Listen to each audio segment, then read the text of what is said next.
성재에서 2주 동안 주만 바라보는 주만쌤 을지문덕을 제일 좋아한다고요? 응! 나 을지문덕의 살수대첩을 너무 좋아해서 살수족에 한번 가보고 싶어.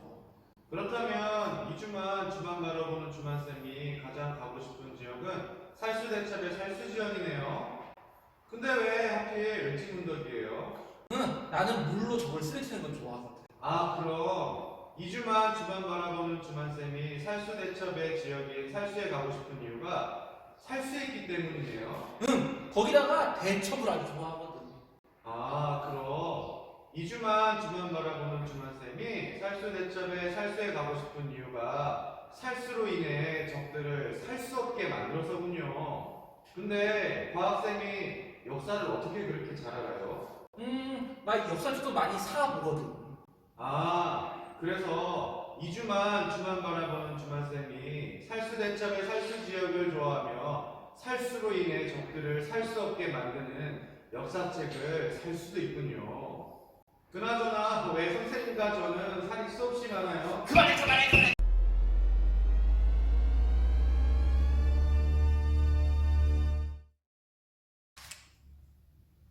여러분, 안녕! 자, 이제 며칠 뒤면 부처님 오신 날이 오게 됩니다. 저는 비록 불자는 아니지만 영험한 능력이 있는 부처님께서 실제로 힘을 줄 수 있으시다면 이 코로나 사태를 어느 정도 진정을 시켜줬으면 하는 바람이 있습니다. 그죠? 이 뉴스에 보니까 5월 7일 아니면 5월 11일쯤에 계약을 이제 할지도 모르겠다. 순차적으로 할지도 모르겠다. 중학교 3학년부터 계약을 할지도 모르겠다. 이렇게 이야기를 하고 있어요. 선생님도 언론을 통해서 이제 이런 소식들을 듣고 있는데 정말 절실히 여러분들과 함께 수업을 하고 싶은 생각이 드네요. 막상 있을 때는 정말 지겹고 징그럽고 말 안 듣고 힘들다 이런 생각을 하다가 했었는데 이렇게 막상 없이 이렇게 2달 동안 지내면서 이 빈 책상들을 이렇게 보면요 너무 적적하고 여러분들의 에너지가 저에게 많이 큰 힘이 되었구나 라는 사실을 깨닫게 됩니다.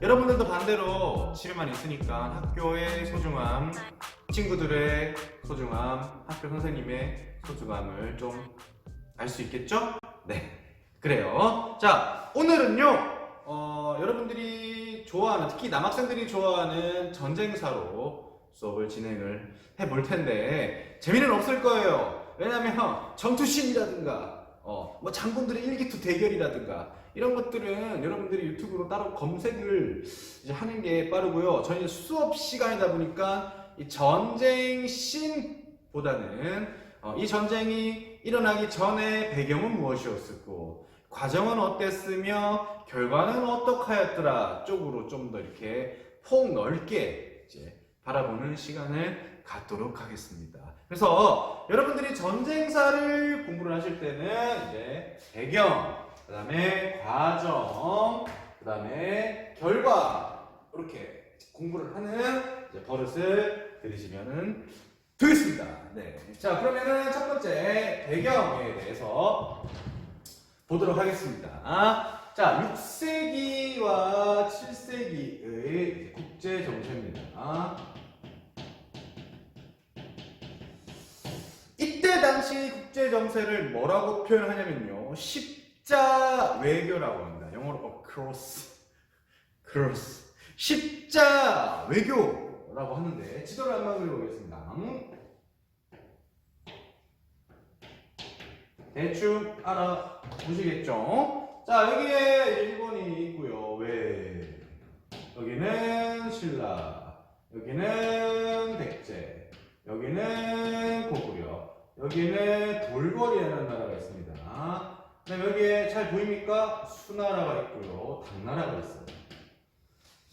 당나라가 있는데, 자, 이때 무슨 일이 벌어지냐면 요 빨간색으로 칠할 텐데 이 수나라가 통일을 하면서 확장 정책을 펼치기 시작을 합니다. 그래서 막 주변 국가로 막 이제 정복 전쟁을 하려고 마음을 먹다 보니까 적의 적은 아군이다 이런 말이 있는데 혹시 들어보셨어요?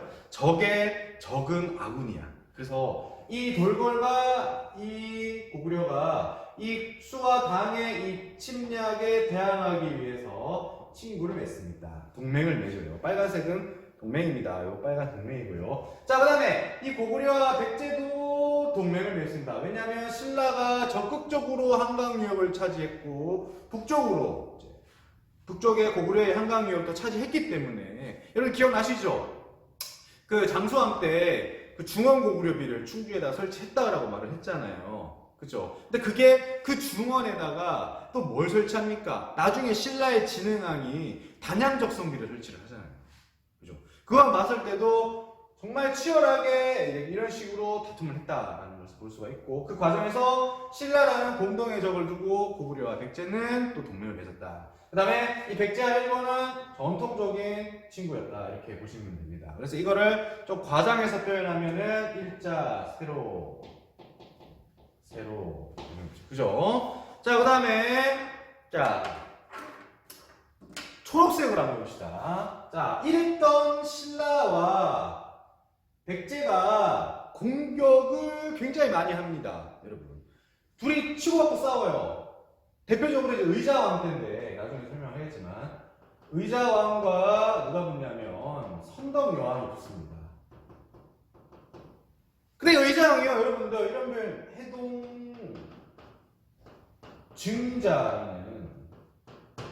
증자라는 표현을 쓸 정도로 굉장히 이 의자왕은 유능한 왕이었다고 합니다. 그 초기에는 굉장히 유능한 왕이었고, 이 신라의 땅을요 20에서 30여 개의 신라의 땅을 이제 획득을 합니다. 신라 입장에서 땅을 30개 뺏긴 거죠. 그 중에서도 대표적인 땅이 대야성이라고 있어요. 세수 대야성. 근데 나중에 선덕여왕과 진덕여왕이 죽고 난 다음에 등장한 왕이 누구냐면 김춘추인데, 김춘추의 사위가 여기를 이제 성주였는데 여기서 죽어요. 그러니까 이 신라 입장에서는 굉장히 큰 타격이 있었던 동네였고, 신라 입장에서는 이 의자왕과의 싸움에서 지금 지고 있는 그런 상황이었잖아요. 그럼 이제 우리가 이 어려운 일을 해결하기 위해서는 어떻게 해결책을 만들까요? 그렇죠, 여러분들 역사를 공부하고 있지 않습니까? 자, 과거의 신라가 백제에게 망할 뻔한 적이 있었죠. 그때 뇌물마린관께서 어디로 갔습니까? 고구려로 가서 광개토대왕한테 Help me 했더니 광개토대왕이 내려와서 싹 정리하고 싹 올라갔잖아요. 이번에도 그렇게 하는 거죠. 역사를 통해서 우리는 이제 과거에 대한 해결책을 얻어냈습니다. 그래서 이 김춘추가 이 고구려로 올라갑니다. 그래서 그때 당시 고구려에 누구였냐면 연개소문이었거든요. 연개소문, 김춘추. 동맹을 맺읍시다. 그랬더니 연개소문이 하는 말이, 야, 동맹을 맺으려면 너네가 우리한테 뺏어간 한강 유역의 땅을 내놔. 천령 이북 지역을 내놔. 그러면 내가 니네 부탁을 들어줄게. 이렇게 얘기를 하는 거예요. 신라 입장에서는 이제 거절당한 셈이죠. 그래서 이제 이 김춘추가 실패. 다시 어디로 가냐면 이렇게 돌아가서 당나라로 가게 되는 겁니다. 물론 이렇게 돌아갔던 거 했겠죠. 그래서 이제 무슨 동맹이 맺어지냐? 파란색으로 가겠습니다. 이 수와 당과 이 신라가 동맹을 맺습니다. 그래서 좀 과장을 보태면은 가로와 같다. 그래서 이 핑크색과 이 파란색이 크로스, 십자가가 되는 거죠. 여러분들 이해되시죠? 그래서 이때 당시의 외교를 우리는 십자 외교라고 부릅니다. 굉장히 중요한 거고요. 시험에 꽤나 많이 나옵니다. 6, 7세기의 시대적 배경의 특징을 고르시오라고 하면은 꽤나 많이 나오는 것이기 때문에 반드시 알고 넘어가면 좋지 않을까 그런 생각이 듭니다. 자, 이제 두 번째로 갑니다. 이제 고구려와 수나라의 대결이 가는데요. 자, 이 수나라가요, 굉장히 오랫동안 분열되어 있었어요. 남조와 북조로. 그래서 이 수나라가 분열된 중국을 이제 수가 통일을 합니다. 그리고 이제 확장을 하는 거예요. 인간의 욕심은 끝이 없는 것 같아. 그죠? 자기 땅도 갈라져 있는 거 통일했으면 굉장히 커졌잖아요. 근데 거기서 멈추지 않고 더 커지려는 그런 욕망. 그쵸? 사람이 적당히 딱 통일하고 나고 꿈을 이뤘으면 거기서 스탑, 멈추고 나서 이렇게 좀 안정을 취해야 되는 그 시기가 필요한데 욕심이 지나칩니다. 다른 나라들은 모르겠어요. 근데 우리 고구려는 이런 수나라의 확장 정책이 어떻게 대응을 하느냐? 야, 니 나한테 시비 걸었나? 와, 니 땅 좀 크다고. 야, 니 많이 컸네. 한 붙을까? 그래, 니 한 붙자. 어떻게 하냐면 선제 공격을 날립니다. 근데 고구려는 달라. 선땅이야. 요서지방에. 그래서 이제 그 수나라의 문제가 고구려를 공격합니다. 근데 우리 고구려가 어떤 나라입니까? 그죠? 굉장히 강력했던 기마병을 들고 있는 나라 아닙니까? 계속 잘 막아냅니다. 그리고 이제 왕이 바뀌는 게 수양제입니다. 자, 수양제가 이제 곰곰이 생각을 했는데요. 야, 이 고구려 진짜 너무 강하다. 그래서 얘네들을 어떻게 하면은 이길 수 있을까 생각을 하다가 별동부대를 보냅니다. 별동대를 30만 대군을 보는, 별동대라는 거는 특수요원이라고 생각하시면 돼요. 그러니까 수나라에서 싸움 잘하는 이제 특수요원들은 다 부어가지고 간다는 겁니다. 이 수도, 우리나라로 치면 수도방위군 정도 되는 거예요. 수도를 지키는 군대. 우리나라에서 가장 싸움 잘하는 군대는 전방에 있는 게 아니라 수도에 있다라고 하죠. 아무래도 우리나라의 인구가 경기도랑 서울의 절반 사니까요. 진짜인지 아닌지는 저도 몰라요. 자, 아무튼 별동대를 싹싹 끌어모아가지고 진경을 하게 되는데, 이때 총사령관이 누구냐면 우중문입니다. 우중문이 진격을 해서 평양성 근처까지 가요. 자, 근데 여기서 평양성까지 갔다. 그러면 그동안의 전투에서 뭐 수나라가 승리를 했다라고 보시면 되잖아요. 근데 함정이 있습니다. 뭡니까? 을지문덕에 계략이 있어요. 첫 번째 계략, 거짓 패배. 두 번째 계략, 식량전. 세 번째 계략, 후퇴를 권유하는 거짓 항복을 하는 거예요. 그래, 마지막으로 빵! 카우턴 펀치, 역습, 승리를 하게 되는 겁니다. 딱 요거를 줄지어서 얘기를 하자면은 이런 겁니다. 이제 이 우중문 장군이 이제 병력을 이끌고 막 오죠. 근데 을지문덕이 싸우는 척하면서 거짓으로 패배를 합니다. 그리고 튀는 거죠. 다음 성으로 튀고, 다음 성으로 튀고, 다음 성으로 튀는데, 튈 때 식량전 뭐냐면 다 이 고구려의 허벌판, 뭐 식량 되는 곳, 마을 같은 데 들려서 먹을 거라고는 다 불태웁니다. 들판도 불태우고, 마을에 있는 뭐 세금으로 모아놓던 곡식도 불태우고, 다 불태우는 겁니다. 그러니까 이 수나라는요, 엄청나게 많은 대군, 야, 생각을 해보세요. 30만 명이에요. 그죠? 30만 명이 한 끼 먹으려면은 얼마나 많은 식량이 필요하겠습니까? 생각을 해보세요. 안 그래요? 여러분들, 우리 학교 지금 전교생이 한 350명쯤 되는데, 한 끼 급식 먹으려고 해도 영양사 선생님 계시고, 그죠? 저희 급식 도우미 아줌마들 계시고, 선생님들 다 와가지고 보고, 근데 여러분들 많은 쌀과 그 반찬과 어마어마하게 많은 양을 먹는데 30만 명이에요. 엄청나게 많은 쌀을 어떻게 다 들고 다닙니까? 뭘 해야 돼요? 원래는 현지 조달해야 돼요. 현지 조달. 근데 이 현지 조달을 못하게 이 을지문덕 장군이 다 불태웠다는 거 아닙니까? 그러니까 이 우중문의 입장에서는 와 미치고 환장하겠네. 근데 싸움은 다 이겨. 왜? 을지문덕이 맨날 철수하니까. 으아! 상대방이 너무 세다. 일단 도망가자. 도망가는 거야. 그 도망간 장소가 어디예요? 평양성 근처까지 가는 거예요. 평양성 누가 살아요? 고구려 임금이 살잖아요.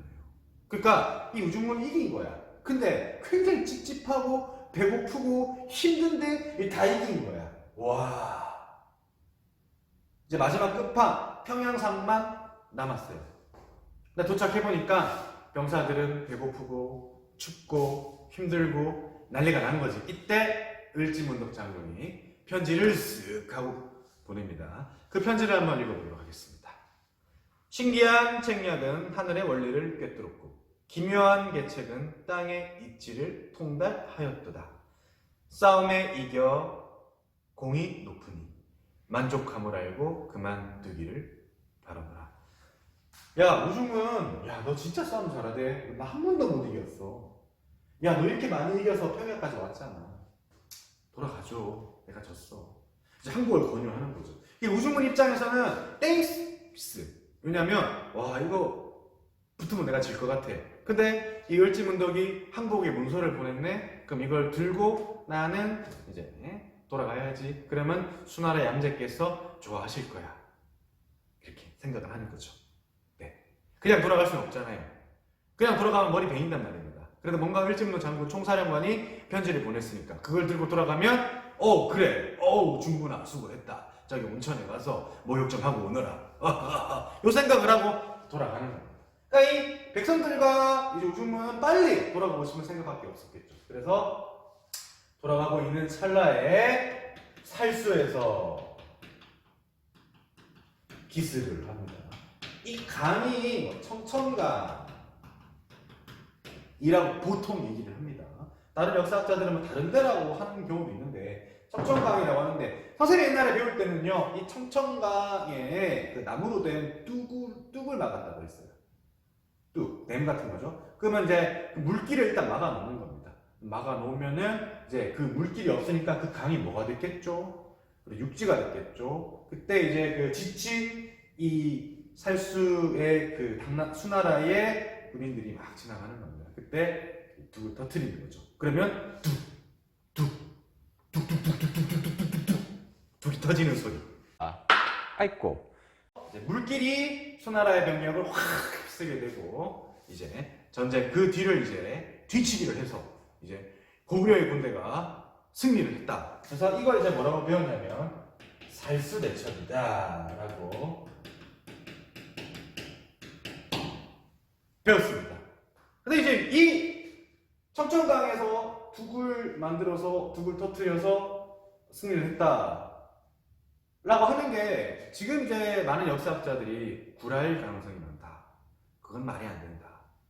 라고 많이 하십니다. 그냥 이제 강을 이제 건너려는 수나라의 군대를 고구려의 병사들이 그냥 뒤치기를 해서 승리를 했는데 대단한 거는 여러분들 30만 명의 부대가 왔는데요. 3,000명 이하만 살아갑니다. 100분의 1만 살아요. 그러니까 고대 역사에서 가장 큰 전투다 이렇게 보시면 됩니다. 여기까지가 이제 살수 대첩입니다. 이해되셨죠? 그리고 수나라는 나라가 이제 온전히 유지가 될까요? 안 될까요? 생각 대한민국에서 가장 강한 수도방위군이 전멸을 합니다. 그럼 우리나라가 다른 나라로부터 지켜줄 수 있을까요? 없을까요? 멸망을 하겠죠. 똑같은 겁니다. 그래서 당나라가 등장을 하게 되는 겁니다. 자, 고구려와 당나라의 전쟁은요, 이때 무슨 일이 벌어지냐면, 첫 번째, 당태종이 즉위를 합니다. 우리나라에서 가장 유명하고 인기가 많은 능력이 많다고 인정받는 임금님. 넘버 1 세종대왕. 그죠? 그 다음에 뭐, 넘버 2부터는 뭐 인물들이 많지만, 뭐 광개토대왕, 장수왕. 아니면 정조대왕, 태조왕건 이런 사람들이 있겠죠. 중국도 마찬가지예요. 유명하다고 일컬어지는 이제 왕들이 몇 분 계시는데 그 중에 한 분이唐태종입니다. 중국 역사상 유능한 황제로 인정을 받는 황제고요. 그 전에 이제 중국의 한나라의 한무제라고 있습니다. 그 사람도 인정을 많이 받아요. 그 한무제가 우리나라의 고조선을 멸망시켰던 인물이고요.唐태종은 고구려를 멸망시키려고 노력했던 사람입니다. 그래서 이 사람이 즉위를 하면서 역시 확장 정책을 펼칩니다. 역시 욕심이 많아.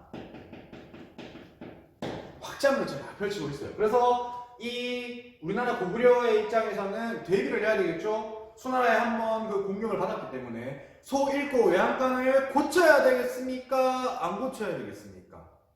고쳐야 되겠죠. 그래서 천리장성을 샀습니다.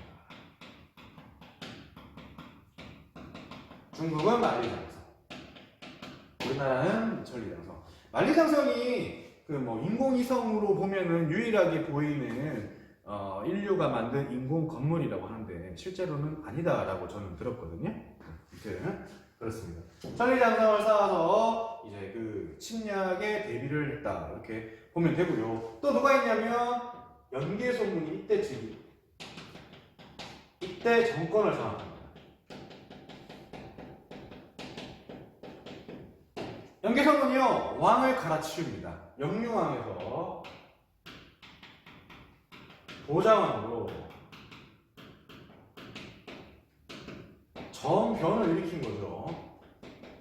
반란을 일으킨 겁니다. 그죠? 영유왕에서 보장왕으로 왕을 바꾸고 허수아비 같은 왕이겠죠. 그리고 이제 본인은 우리 지난 시간에 배웠죠.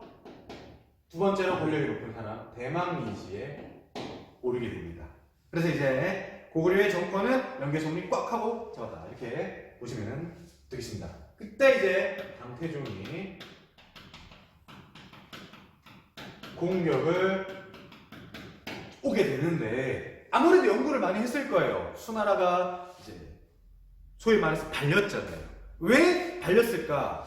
이제 고민을 많이 했는데 그때 이제 연구 결과가 이런 겁니다. 82페이지 보시면은 포차와 충차가 있어요. 포차와 충차가 있는데 여러분들 사진에 보면 나오겠지만 성벽을 무너뜨리는 기술이에요. 원래 고구려는 옛날부터 산성이 많은 나라였어요. 그래서 그 산성을 끼고 버티면은 굉장히 이제 뚫기가 어려운 구조였기 때문에 수나라가 그거 뚫다가 굶어서 도망가다가 다 죽었잖아요. 그래서 이걸 빨리 뚫어야 되겠다. 그래서 발명을 하는 겁니다.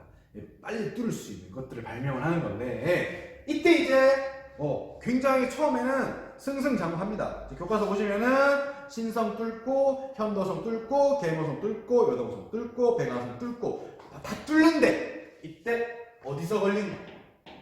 안시성.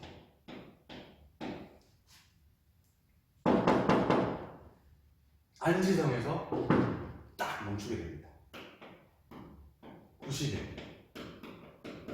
사투를 벌이게 되지요. 이 영화도 있죠. 안시성이라고 보셨습니까? 선생님 닮은 배우가 주인공이었는데 어떻게 비슷합니까? 아이고 성주가 양만춘 장군이라고 나옵니다. 근데 이게 진짜인지 아닌지는 모르고 아마 아니라는 설도 많아요. 아무튼 야사에 의하면 양만춘 장군님이 지켰는데 어떻게 지켰냐라면요. 이 안시성이 성벽이 높기로 유명해요. 뚫으려고 하는데 워낙 이 충차랑 포차를 뚫으려고 하는데 워낙 이 안시성의 이 조인성이가 잘 막으니까 이唐태종이 더 높게 쌓는 건데 이렇게 성벽을 흑성벽을 흑성벽을 더 높게 쌓는 겁니다. 그래서 자신의 그 당나라의 선진 기술을 자랑하기 위해서 굉장히 빨리 썼습니다. 그래서 위에서 뭐 이렇게 활을 쏘거나 포차, 돌을 던지거나 해서 무너뜨릴 계획이었죠. 네, 여러분들 건물을 올릴 때는 빨리 올려야 됩니까? 굉장히 천천히 잘 다지면서 올려야 됩니까? 그렇죠. 부실공사였던 겁니다. 이때 비바람이 내려치면서 얘가 무너집니다. 이렇게 무너집니다.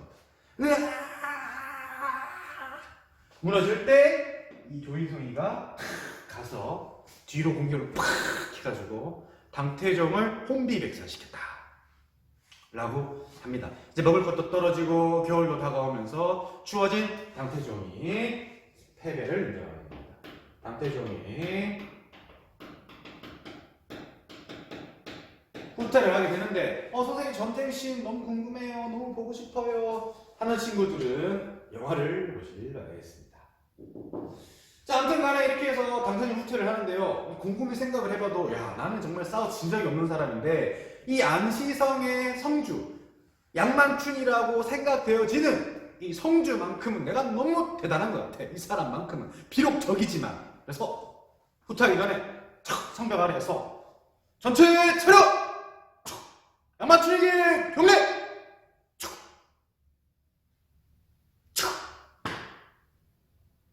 비록 적군이지만 너의 그 용맹함과 계략은 존경하겠다. 그래서 큰 상을 내리고 돌아갔다라는 얘기가 있습니다. 진짜인지 아닌지는 모르겠지만요. 아무튼 이렇게 엄청나게 이렇게 큰 전투에서 당나라를 무찌르게 되었다. 이게 이제 이 고구려와 수나라, 고구려와 당나라의 싸움이었어요. 근데 이 연개소문 있잖아요. 이 연개소문은 이때 반란을 일으켰다고 했잖아요. 근데 많은 성의 주인들이 연개소문파가 있었고요, 영유한파가 있었어요. 이때 이 안시성 성주, 양만춘이라고 추측되어지는 이 성주는요, 영유한파였어요. 그래서 이 을지문덕이 정권을 장악하고 왕을 바꿨음에도 불구하고 보장왕의 명령을 듣지 않아요. 쌩까져, 네가 무슨 왕이야? 그래서 이 연개성이 화가 나서 안시성을 공격을 합니다. 근데 이 양만춘이 잘 막아내는 거예요. 그걸 본 연개성군이 나중에 당태종이 쳐들어왔을 때 안시성의 성주는 성격은 좀 지랄하고 말을 안 듣지만 능력이 있어. 난 걔를 믿어. 뭐 이런 얘기가 있었다라고 합니다. 믿거나 말거나 하잖아요. 자, 그래서 전쟁이 끝이 납니다. 그래서 결과. 자, 결과 딱 한마디로 정리를 할 수 있습니다. 고구려가 한반도의 방파제 역할을 하더라. 고구려가 한반도의 방파제 역할을 하더라. 이런 문학적인 표현. 교과서, 특히 역사라는 교과서에 쓰일 만한 표현은 아니지만 참 이 방파제라는 단어 말고는 딱히 떠올려지는 단어가 없네요. 그리고 두 번째,